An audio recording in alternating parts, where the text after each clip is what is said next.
Queridos, com muita alegria, quero saudar a todos presentes com a paz do Senhor. Quero fazer menção de louvor pela vida do nosso digno pastor presidente, pastor Daniel Nunes, vice-presidente, pastor Deri, com toda a mesa diretora, assessoria, toda o contexto convencional. Muito obrigado pelo privilégio de a oportunidade cedida a mim para participar mais uma vez convosco deste culto.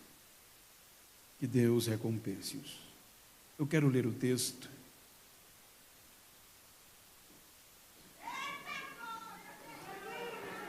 Capítulo 9, segundo escreveu São Mateus, versículos 36 ao 38. Há um texto por demais conhecido, mas eu quero tomar por base para conciliar a mensagem que está no meu coração.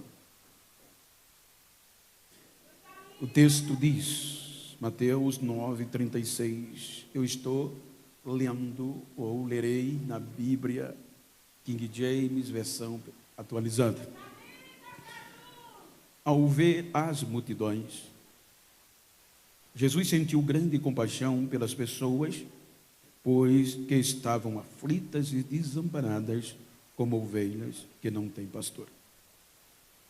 Então falou aos seus discípulos, de fato, a colheita é abundante, mas os trabalhadores são poucos. Por isso, orai ao Senhor da seara e pedi que Ele mande mais trabalhadores para a colheita. Amém? Queiram sentar-se, por favor. Queridos, quero louvar a Deus pela vida, como eu já falei, mas queria salientar e agradecer ao pastor Daniel e à diretoria por me conceder amigos.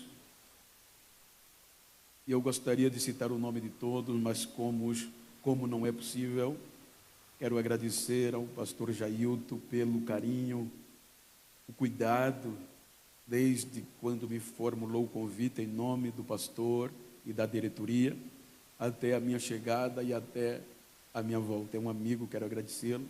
Agradecer, como também ao pastor Felipe, pela condição, a receptividade no aeroporto. Muito obrigado. E ao pastor Osiel, e em nome dele, quero externar a todos os demais amigos. Uma alegria rever o meu amigo, meu mestre, que tem grande estima, pastor Altair Germano, muito bom revê-lo. Pastor Sanches, é uma honra. Ontem estava pregando no Rio o pastor Marco Fernandes e ele pediu para transmitir um abraço. E é muito bom estar entre vós. Queridos, eu pedi permissão antes de assim o fazer. Publiquei um livro com o pastor Donizete, a gente estava pregando e surgiu uma ideia de publicarmos alguns estudos bíblicos e sermões, e assim o fizemos, que pregues a palavra. Esboços e estudos bíblicos são semi-esboços junto com... E fazendo isso, você adquirindo, você vai fazer parte da minha história e eu da sua. Então, no final deve estar com o pastor Casimiro, e eu deixarei com ele, e este aqui eu vou passar para a mão nosso pastor Daniel. Eu não sou merecedor. Queridos, eu quero tomar por base esse texto para falar-lhes sobre 3 fundamentos, ou 3 marcos fundamentais. E gostaria de sintetizar falando sobre simples e valentes. Diga comigo, simples e valentes. Quero pedir a vossa compreensão e permissão e paciência para contextualizar a Bíblia com a história, para entendermos os desafios atuais. Os irmãos hão de convir que o texto lido há um lamento, há uma preocupação excessiva por parte de Cristo, tendo em vista que este dano foi causado pela liderança do judaísmo. Quando nós observamos a história de todo o Velho Testamento, os irmãos hão de convir que os judeus conseguiram remover os principais marcos da lei. Quando nós adentramos no período intestamentário, os irmãos hão de convir quando Deus deixou eles viver como queria por meio do silêncio. Eles foram ludibriados pelo contexto da modernização grega macedônia, aonde muitos valores foram perdidos durante aquele domínio. Com o advento dos romanos, mas valores e, sobretudo, de uma forma contundente, foram embora. Ou seja, porque os romanos politizaram o contexto religioso judaico, a ponto deles agora serem submissos a Roma.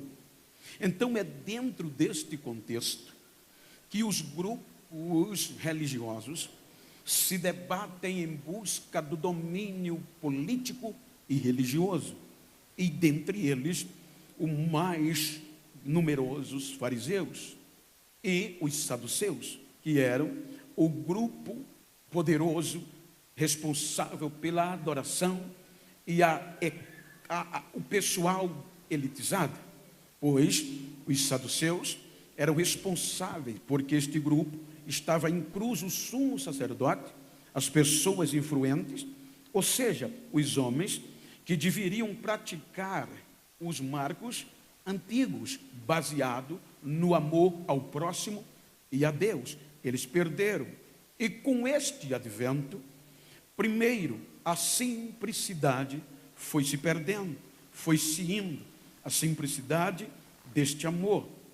A palavra simplicidade é um marco registrado, um marco que faz parte da história do nosso Evangelho, tendo em vista que esta simplicidade, os irmãos hão de convir, que quando Israel saiu do Egito, saiu como escravo, e nada mais simples do que escravo. Adentraram na terra prometida como guerreiros, e durante o período foram se perdendo a ponto de voltarem a ser escravos de novo, por não considerar este preceito. No nosso vocabulário, a palavra simplicidade já está dizendo tudo.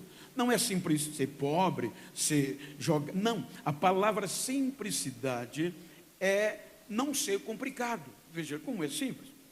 Quando alguém fala dotado de simplicidade, está dizendo, ele não tem complexidade, tem um fácil acesso. É uma coisa simples. É isto que o marco do Evangelho, simplicidade. Então os irmãos vejam que foi neste período que, de uma forma contundente, a simplicidade, por meio da liderança judaica antes de Cristo, foi se perdendo. Por quê? Por conta da politização, da pós-modernidade e de um crescimento do homem, o protagonizar do homem na história. Só para os irmãos terem uma pálida ideia, é de verdade, dentro de um contexto construtivo, havia um homem chamado Hillel, e este era um dos top da educação do contexto judaico. Por exemplo, os escribas.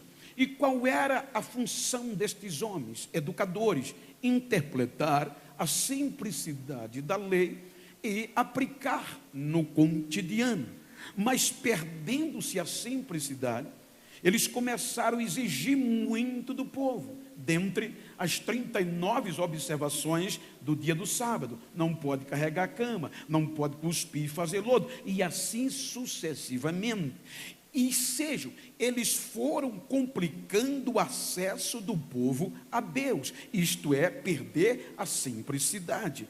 Quando eles começam a crescer, vejam que isto é uma geração vigente, e o problema era que eles estavam formando uma nova geração baseada neste contexto, para manter a complexidade do evangelho, o fascismo.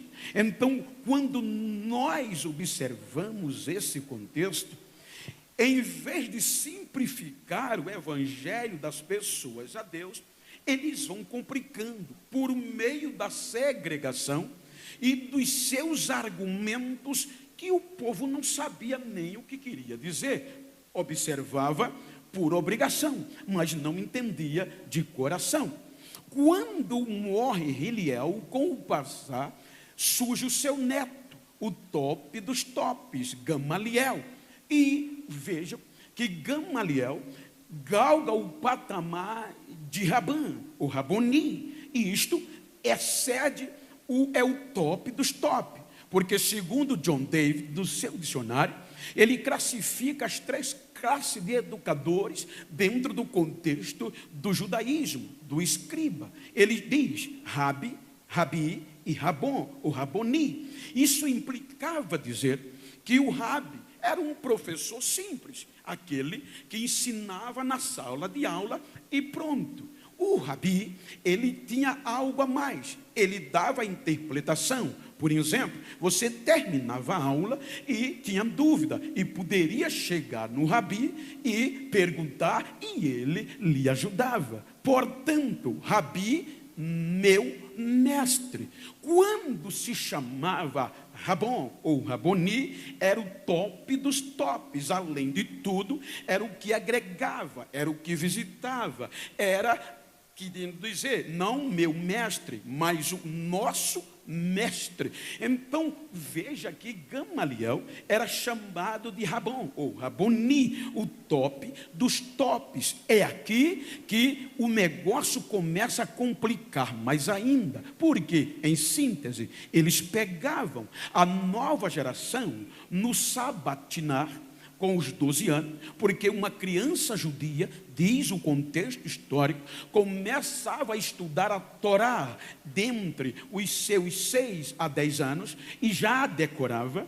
A partir dos 12 anos, eles eram sabatinados, eram medido o contexto intelectual. Então, a partir daqui, só começava ou continuava a estudar o contexto da Torá, dos salmos históricos e profetas, os melhores dentre os melhores. Não eram qualquer um que só se tornaria discípulo de um homem daquele. Vejam que eles eram tão radicais que eles diziam que preferiam doar a sua alma ao inferno do que ensinar a Torá a uma mulher. Era isso que eles complicavam. Então, para ser discípulo, só os melhores dentre os melhores. E com isso, estava se formando uma geração sem simplicidade, sem acesso. O povo estava esquecido,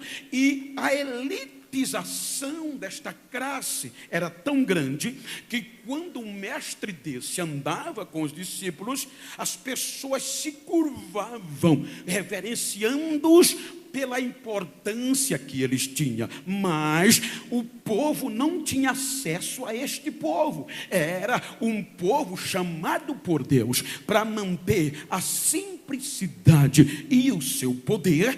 Estava largando o povo como nada. Eles agora viviam o seu bel prazer.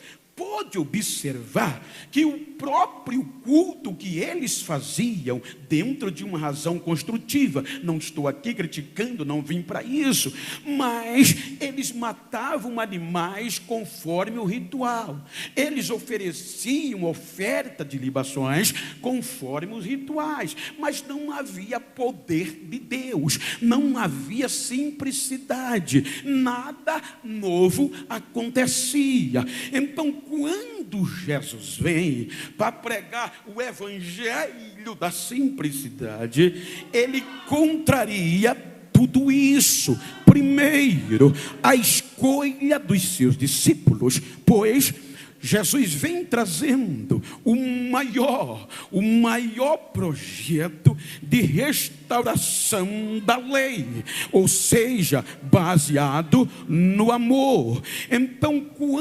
enquanto estas lideranças cresciam na elitização e na perda da simplicidade e na politização do espiritual, então o povo ia se perdendo, o povo não tinha sustento.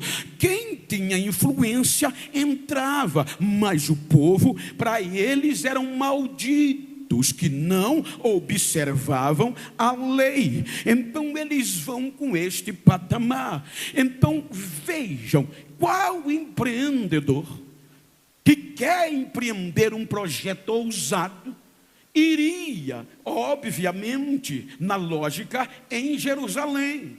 Porque em Jerusalém estavam os melhores dentre os melhores. Em Jerusalém estavam os melhores, os rabi, os raboni, o rabã. Então qualquer pessoa que quisesse investir em um projeto ia pegar este povo que já estava em cima. Aí Jesus faz o contrário, ele vai para Galileia, aonde estava a maior parte dos rejeitados. Então o que é que Jesus vê lá? Quem é que Jesus vai escolher para proclamar este evangelho? Quem? Pescador. Vai procurar caipira da roça, do interior, ou seja, sem curso acadêmico, na sua essência do judaísmo, sem um conhecimento pleno da lei, sem estar na mídia da elitização. Eram pessoas simples demais, que não tinha complicação.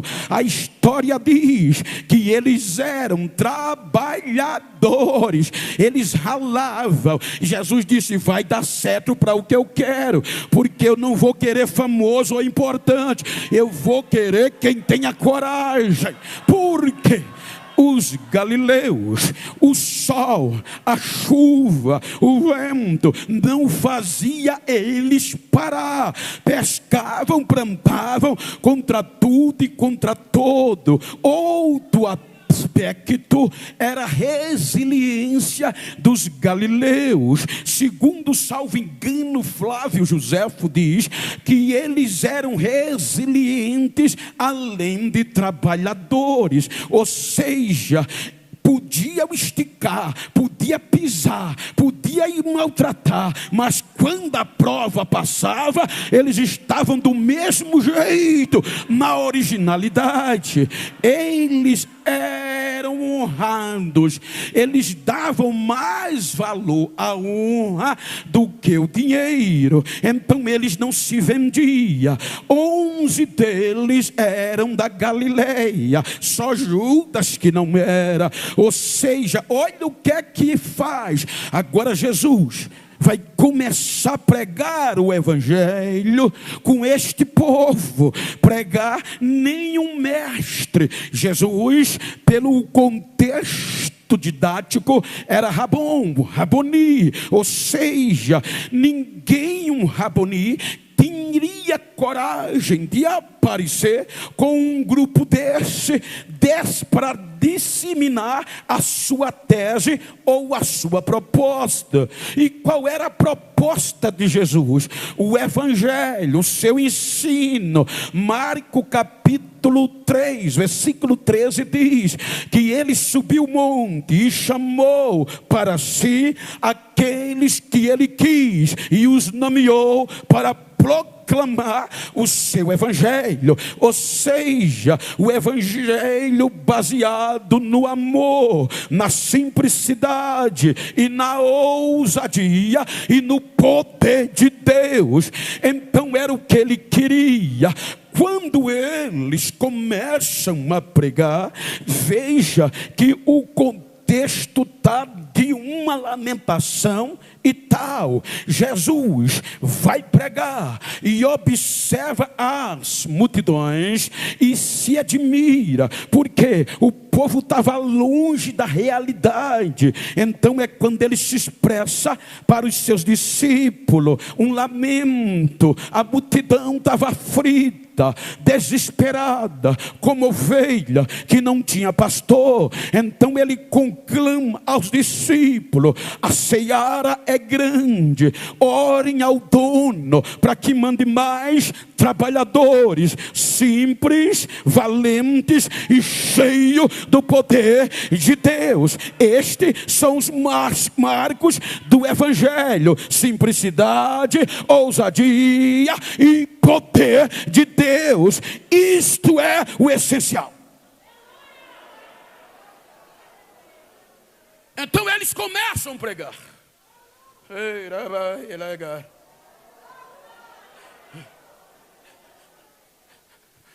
E agora, por onde eles passavam, acontecia coisas em um culto simples que não acontecia em Jerusalém.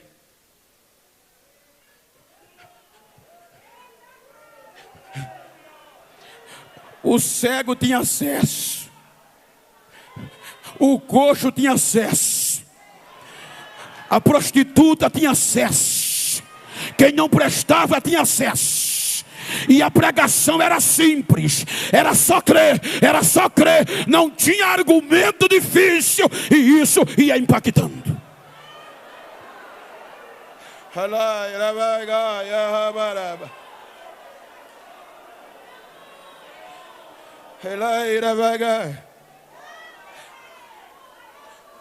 Aí os detentores do poder político e religioso, que eliminava todos que os incomodavam, começaram a se incomodar.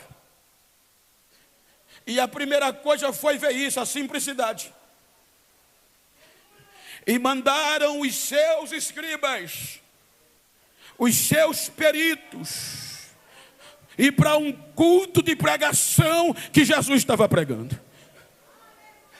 Ele é simples, ele nunca estudou. Vão lá, pegue ele no erro da lei. E eles ficaram de olho em Jesus pregando. Enquanto Jesus pregava, eles diziam: ele nunca estudou. E de onde vem tanta sabedoria que ele tem?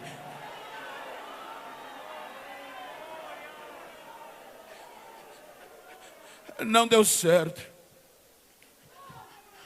Aí agora querem abafar. São simples. Jesus chega em Jerusalém, capítulo 7 de João. E era tão simples que onde ele chegava, a multidão invadia. E para chegar perto de um líder do judaísmo, ninguém chegava, era complicado. Então a multidão rodeava Jesus e Jesus começava a pregar. Aí disseram no templo: Jesus está pregando em Jerusalém. E a multidão está machucando, está ao redor e ouvindo. Aí o chefe dos sacerdotes, não foi o delegado, não, foi o chefe da religião, chamou os soldados do templo e deu ordem: vão e traga ele coercitivamente preso. Era obrigação trazê-lo preso. João capítulo 7, versículo 45 está registrado. Os soldados foram executar o segundo plano para arrancar o marco da simplicidade. Quando os soldados chegaram lá, Jesus estava ensinando a multidão. Eles não tiveram coragem de prender nem dar voz de prisão. Voltaram para o templo. Os sacerdotes, os líderes ficaram irados e disseram-lhe: por que vocês não os trouxeram-lhe preso? Os soldados disseram: a gente nunca ouviu ninguém pregar daquele jeito. Ele prega com simplicidade e com autoridade.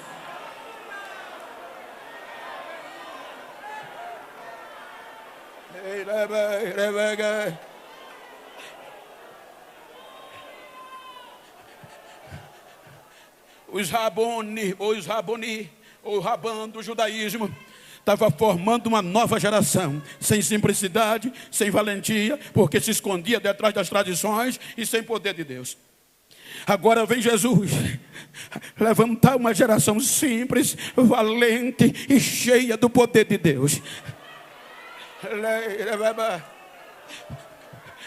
Eles reclamam e dizem que aquele povo que seguia Jesus era maldito, porque não conhecia a lei. Aí vem João, capítulo 11, e diz que na simplicidade do evangelho, alguém chegou e disse: Senhor, o teu amigo está doente. E ele diz: não é para a morte. Então ele vem, Lázaro já está morto há 4 dias, podre, já estava em decomposição, irreversível. Então ele vai e diz: Lázaro, vem para fora. E Lázaro ressuscita. Ou seja, a simplicidade do evangelho invade o túmulo de Lázaro, e Lázaro ressuscita da podridão. E isso invade toda a região adjacente e Jerusalém. Capítulo 11 de João, versículo 45, vem o termo dizendo que Maria, Marta e Lázaro propõem um culto em ação de graça, e a notícia já vaza, e o povo agora estava aceitando o evangelho, não só pela pregação, mas quando via Lázaro, aceitava e dizia: ele é o Cristo. Ninguém nunca fez o que esse Jesus fez. No culto em ação de graças, o homem que estava podre há 4 dias, agora estava sentado no lado de Jesus.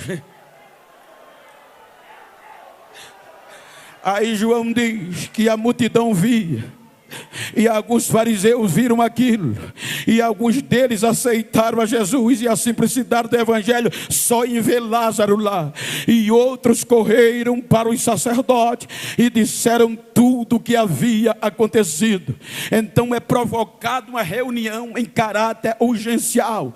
Os sacerdotes, o sumo sacerdote, o poder dominador, e agora vão discutir o que fazer com este Jesus. Olha o que João registra, a reunião. Eles começam a discutir: este Jesus, ninguém pode ou consegue para ele. Ele está atraindo muita gente, e se a gente deixar, os romanos vão tirar o nosso cargo e vão nos tornar nada por conta dele. Então vamos decidir o que vamos fazer para parar este evangelho. Então eles eram detentores do poder. Eles são simples: se a gente matar o mestre, o Rabão, o top, eles dispersam, porque são simples, são da roça, não tem preparação curricular ou acadêmica, eles não têm estrutura psicológica para nos suportar. Então decidem agora procurar Jesus, não mais para prendê-lo, mas para matá-lo. E assim se uniu todo o grupo partidário que se debatia, religioso, saduceus, fariseus, zelotes, essênios e herodianos, se uniram em um propósito só, com medo de perder o cargo do império, os destituir. Então disseram: a única alternativa é matá-lo. Se matar, vai acabar com isso. E assim eles propõem e agem das 2 maiores, piores, terríveis, catastróficas circunstâncias de uma forma abíptra. Ou seja, o que é que eles fazem? Vamos matá-lo em cruz. Primeiro, ele vai se tornar maldito pela lei dos judeus, porque, salvo engano, Deuteronômio 21, 23 diz, salvo engano, que maldito é todo aquele que for pendurado no madeiro. Primeiro, ele vai ser maldito. Segundo, a legislação romana, a morte de cruz, o princípio romano era vexatório. Morrer de cruz era vergonha, a ponto de que muitos mortos crucificados eram tirados como indigentes, porque a família não tinha coragem de se expor para pedir o corpo por conta da vergonha. E eles fazem isto. Veja que eles conseguem levar Jesus, a simplicidade do evangelho em pessoa. Eles disseram: arrancamos, vamos partir do pressuposto, conjecturando. Primeiro Marco, a simplicidade levam ao ápice da vergonha, ao alto da cruz. Agora Jesus está na cruz. Imagina o desespero. Este plano parecia que ia dar certo, porque desde a execução, com a prisão no Getsemane, os discípulos fugiram, exceto 2, mas de longe. Ou seja, vai dar certo. Com o desgaste físico, das chicotadas, do massacre, foi que piorou. Com a crucificação, eles já estavam levantando a bandeira da vitória. Então tudo parecia que ia dar certo para eles.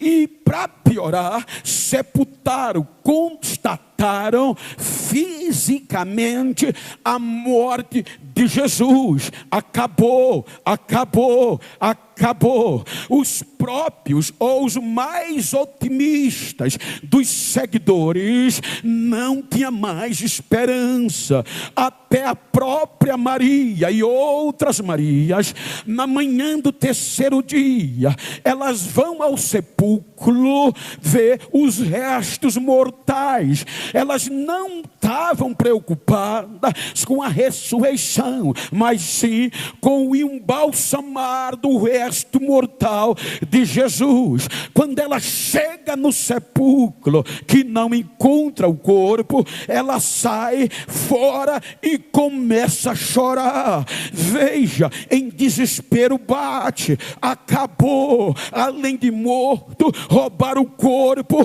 do meu Raboni.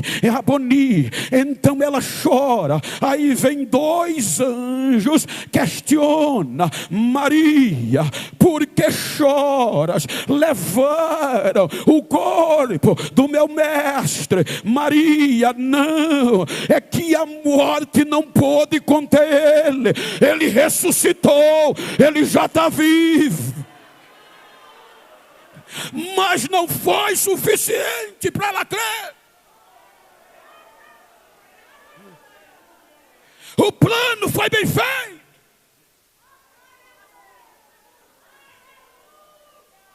Ela continua chorando. E se volta. Aí vê um homem, jardineiro. Me diz aonde puseste o corpo, se o levaste, e eu buscarei. Maria, Raboni. Ela não chama Rabi, ela chama Raboni. Nosso mestre. Sim, Maria, sou eu.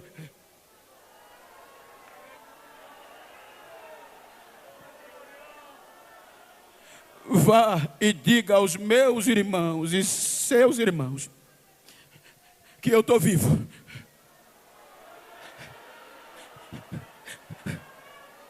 Diga para quem está ao seu lado, diga para quem está ao seu lado chorar, por quê? Ele está vivo. Ainda há esperança. A esperança não acabou.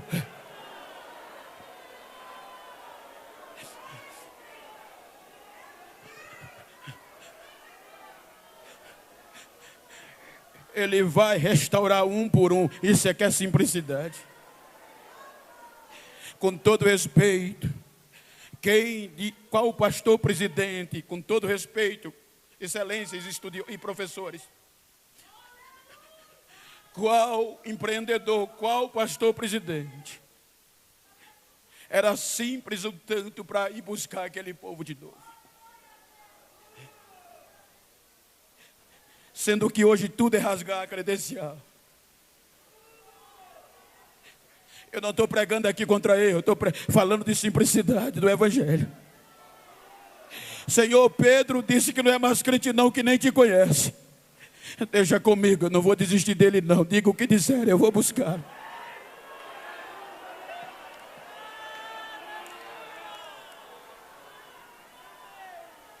Evangelho é simples, gente. A gente que muitas vezes complica.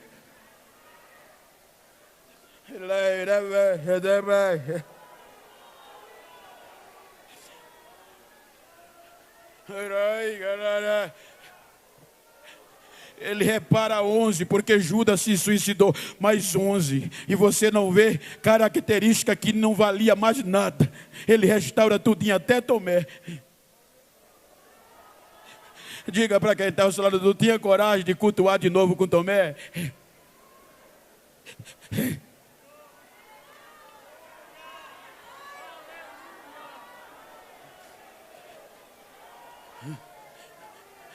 Fortalece-os. Fala da simplicidade do Evangelho.